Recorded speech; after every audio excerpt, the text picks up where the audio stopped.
Have you ever wondered why every over-the-counter medicine bottle is sealed, or why police officers recite those familiar rites during an arrest? The answers lie in the darkest corners of human history, born from unimaginable tragedies. Welcome to Crimes That Changed the Law, a series dedicated to exploring the pivotal moments where horrific acts of violence didn't just claim lives, but fundamentally reshaped the very fabric of our legal system. Join us as we uncover the stories behind the laws that now protect us all, forged in the crucible of crime and consequence. She took one pill and never woke up. This chilling reality struck fear into the hearts of Americans in September 1982. 7 innocent people in the Chicago metropolitan area, including 12-year-old Mary Kellerman, died agonizing deaths after ingesting extra-strength Tylenol capsules. These seemingly harmless pills had been maliciously laced with lethal doses of potassium cyanide. The horror was compounded by the randomness of the attacks. Victims, like 3 members of the Janus family, perished within hours of each other, their lives extinguished by a silent, invisible killer. Investigators quickly determined the capsules were tampered with after reaching store shelves, not during manufacturing, sparking a nationwide panic. Johnson & Johnson, the manufacturer, faced an unprecedented crisis. Their swift, decisive action set a new standard for corporate responsibility. The company recalled an astonishing 31 million bottles of Tylenol, a move that cost them over $100 million. This unprecedented recall, however, was just the beginning of a profound shift. The Tylenol murders forced a reckoning with consumer safety. The immediate impact was revolutionary. It led directly to the widespread adoption of tamper-evident packaging, a feature we now take for granted on virtually every product. The creation of caplets, a solid form less susceptible to tampering, also emerged from this crisis. Most significantly, the tragedy spurred the creation of the Federal Anti-Tampering Act of 1983, making it a federal crime to tamper with consumer products.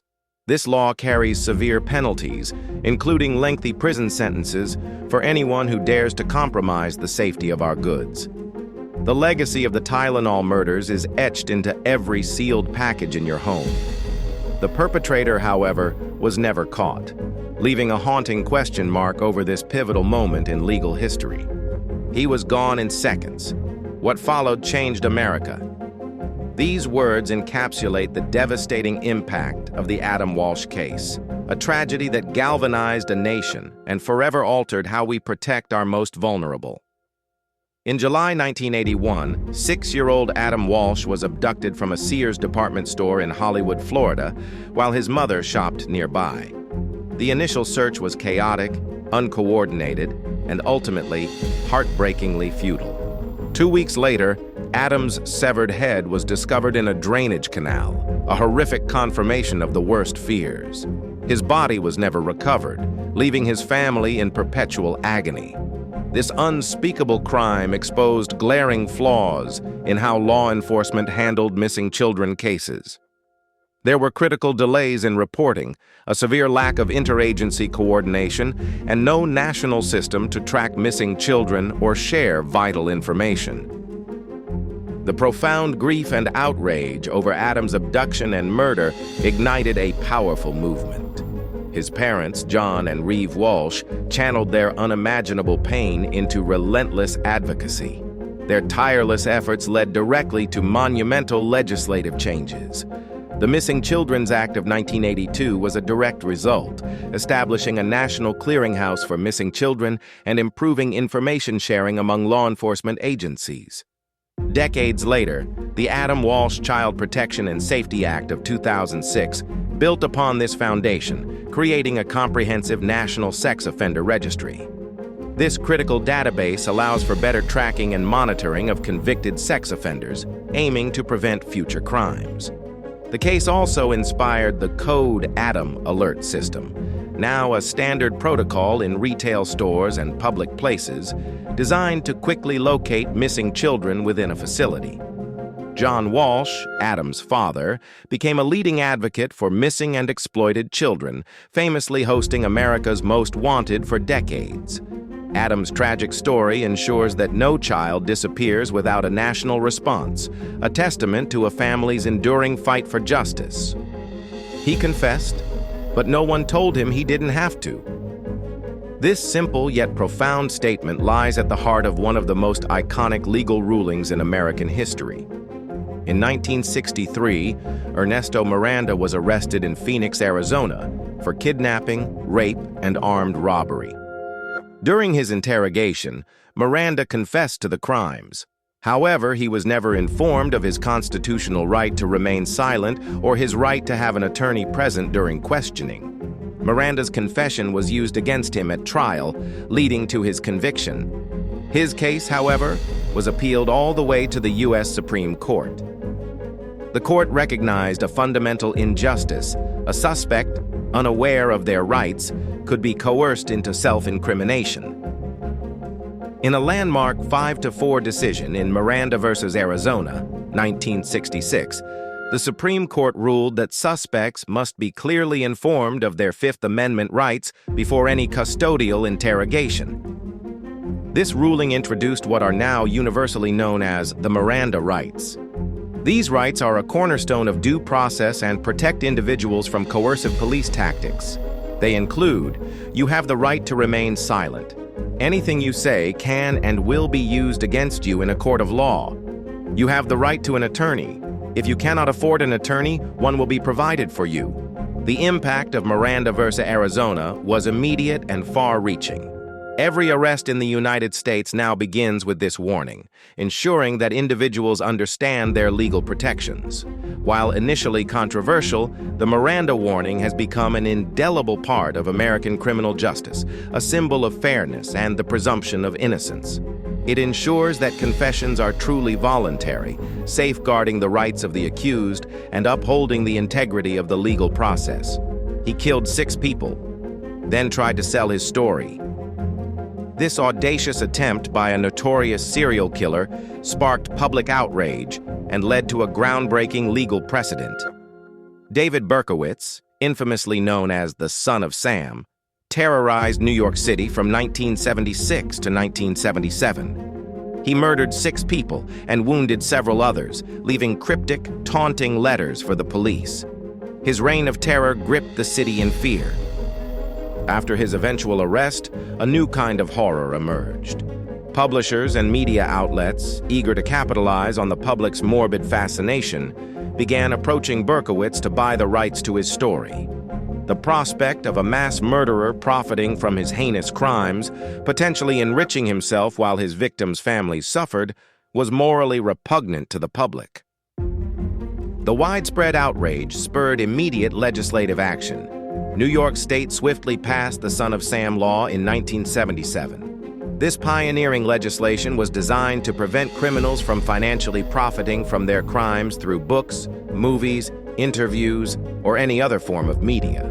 The law aimed to ensure that ill-gotten gains from criminal notoriety would instead be directed towards compensating victims. While the original Son of Sam law faced legal challenges and was eventually struck down by the Supreme Court on First Amendment grounds, its spirit endured. Many states, including New York, subsequently revised their laws to address the constitutional concerns. These revised versions now allow for the seizure of profits derived from a criminal story and redirect those funds to victims or victim compensation funds. The legacy of the Son of Sam law is clear. It reinforced the fundamental principle that crime should not and will not literally pay.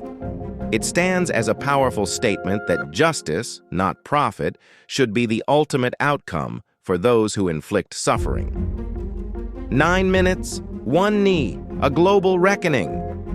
These stark words describe the horrific death of George Floyd, an event that sent shockwaves across the globe and ignited a powerful movement for racial justice and police accountability. On May 25, 2020, in Minneapolis, Minnesota, George Floyd died after a police officer knelt on his neck for over 9 minutes. despite Floyd's repeated pleas that he couldn't breathe. The entire incident was captured on video, shared widely, and became a searing symbol of systemic injustice. The raw, undeniable footage sparked immediate and widespread protests across the United States and around the world.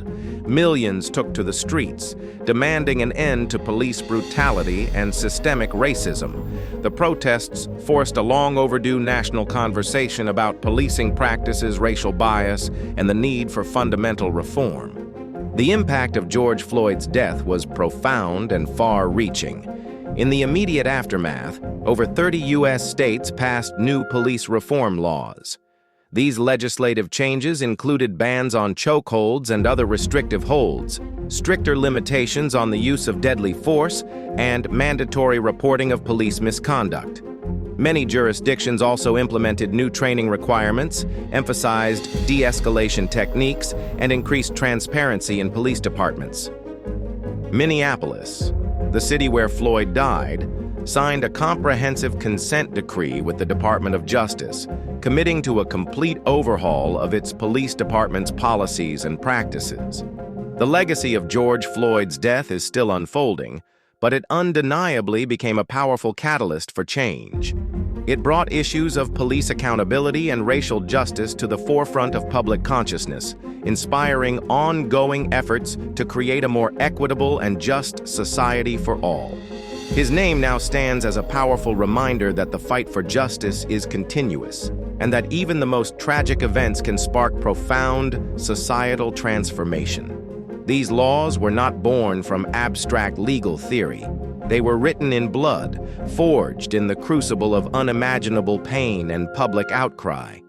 Each one represents a solemn promise that from tragedy we will learn, from injustice we will build a better system. They are the unseen protections that safeguard our daily lives, a testament to humanity's enduring quest for justice and safety. If these stories of crime and consequence resonated with you, if you believe in understanding the forces that shape our world, then join our community. Like this video to help us share these crucial narratives. Comment below with your thoughts on which case had the biggest impact, or suggest other crimes that change the law.